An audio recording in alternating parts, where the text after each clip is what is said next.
নমস্কার, আমি বিনিকা। আজকে বলব আমাদের সাধারণ মানুষের উন্নয়ন বলতে কি বুঝি আমরা।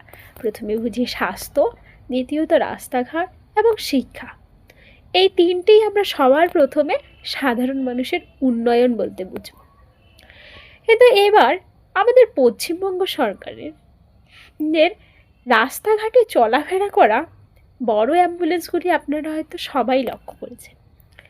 এই অ্যাম্বুলেন্সগুলির ঠিক পেছনের দিকে আমাদের মাননীয় মুখ্যমন্ত্রীর ছবি, কিন্তু ঠিক তার নিচের দিকে যদি একটু লক্ষ্য করেন, সেখানে একটা গোল করে হলুদ রং দিয়ে লেখা আছে national health mission.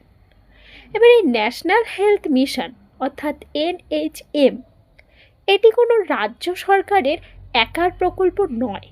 NHM national health মিশনের অধীনে যে সমস্ত অ্যাম্বুলেন্সগুলি খরচ হয় সেগুলির 60% খরচ যায় কেন্দ্র সরকারের কাছ থেকে, এবং বাকি যে 40% খরচ সেগুলি আসে রাজ্য সরকারের কাছ থেকে। পশ্চিমবঙ্গের যে NHM এর অধীনে যে সমস্ত অ্যাম্বুলেন্সগুলি আমাদের পশ্চিমবঙ্গে আসতেছে সেগুলিরও 60% খরচ কি কেন্দ্র সরকারের কাছ থেকে আসতেছে, এবং বাকি যে 40% খরচ সেগুলি রাজ্য সরকার দিচ্ছে।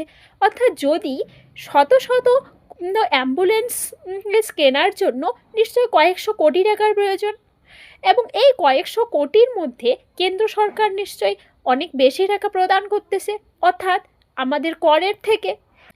কিন্তু বাস্তবতা কি জানেন? কেন্দ্র সরকারের কোনো অবদান নেই। NHM এর অবদান আড়ালেই রয়েছে শুধু প্রচার। আর এইসব কারণেই কিন্তু বলা যায় পশ্চিমবঙ্গ সরকারের সবথেকে সফল প্রকল্প হলো স্টিকার প্রকল্প। জনস্বাস্থ্য পরিষেবা কিন্তু কোনো রাজনৈতিক হোর্ডিং নয়।